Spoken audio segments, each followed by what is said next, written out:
Hello! Alors je vais te montrer comment créer des colonnes avec des bases de données, parce que plus haut je t'ai montré comment faire des colonnes avec des images et du texte, et tu vas voir que si tu essaies de faire la même chose avec des bases de données, donc par exemple en cliquant et en faisant glisser sur les côtés, bah, tu vois que ça marche pas.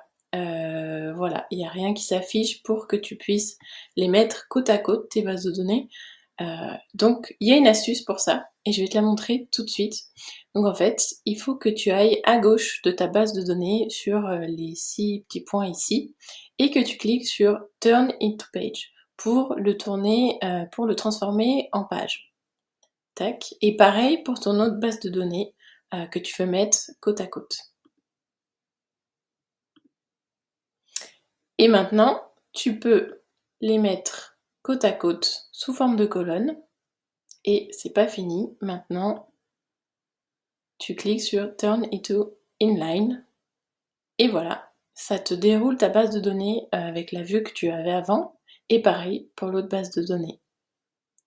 Et voilà, maintenant tu as tes bases de données sous forme de colonne. Donc bien sûr, tu peux modifier la largeur, voilà, pour les voir un peu toutes. Et voilà pour la petite astuce.